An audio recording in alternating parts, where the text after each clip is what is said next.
welcome back to the podcast. My name is Brandon, and I'm an Enneagram coach. If you are new here, welcome. Glad to have you. This podcast is designed to give you tips and quick ideas for each of the 9 Enneagram types. And this week, we're pulling information from this book here, The Wisdom of the Enneagram. If you're watching that on YouTube, you saw it, but it's by Riso and Hudson, if you know them.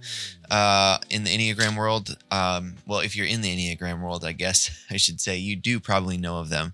But I was going through this book this week as I was prepping a different video, and I saw this invitation to abundance that's in here. And I absolutely loved it. And so I wanted to just, I was like, you know what? Let's do it. Let's talk about it. So page 48 of the book, The Wisdom of the Enneagram by Riso and Hudson. If you have it already, or if not, we're going to read along together. So what I've got here is my computer screen right over here, and I want to just read through these. And basically, this little bit of writing here is, I felt like a really great reminder of who we are, each of us, as the 9 different stories that the Enneagram tells. And the other thing that I really liked is, I think sometimes, and I'm definitely guilty of this myself, is that there's a lot of time spent on, here's all the things we can work on, which is very important. To work on your shadow side is extremely important. It's a lifelong work.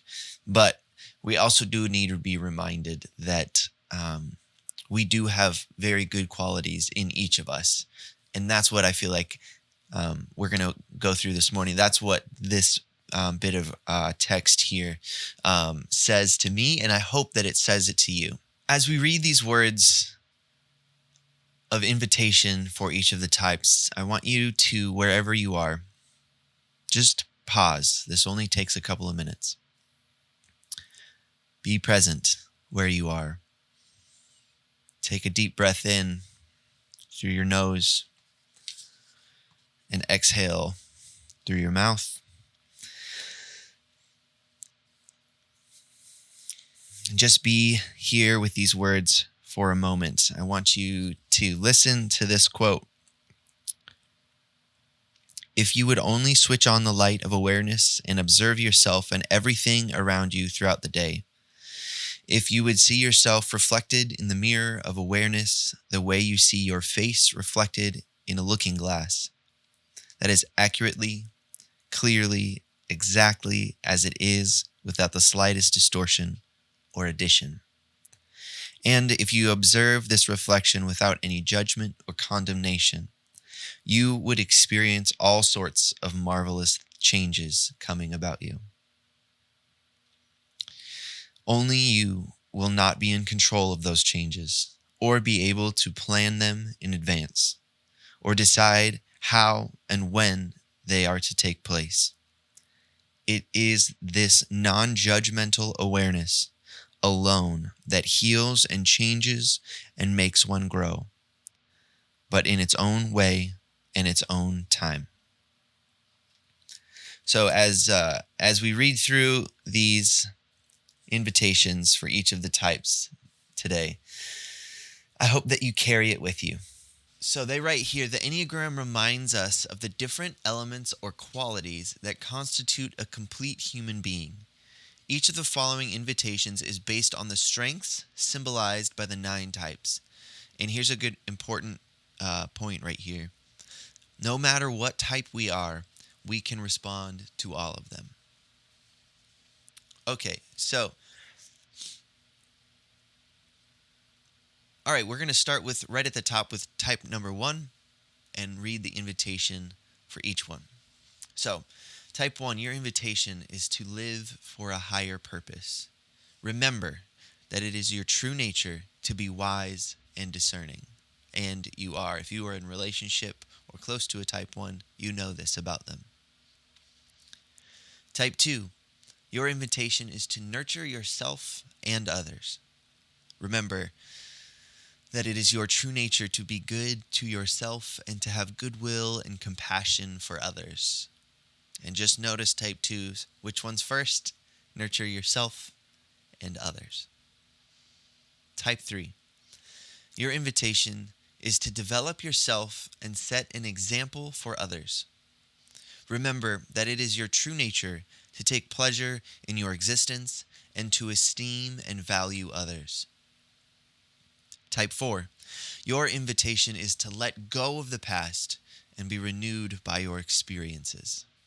Remember that it is your true nature to be forgiving and to use everything in life for your growth and renewal. Type 5.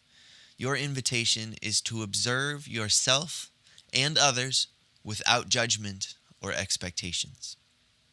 Remember that it is your true nature to be engaged with reality, contemplating the infinite riches of this world.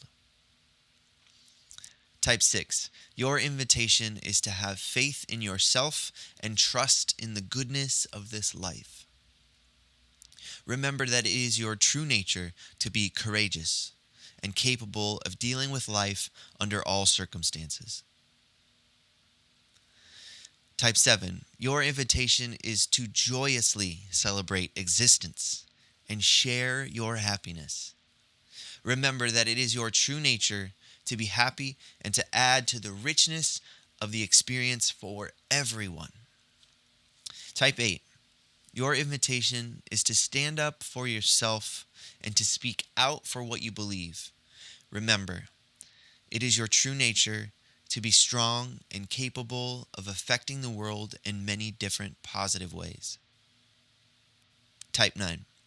Your invitation is to bring peace and healing into your world. Remember that it is your true nature to be an inexhaustible fount of serenity, acceptance, and kindness in the world.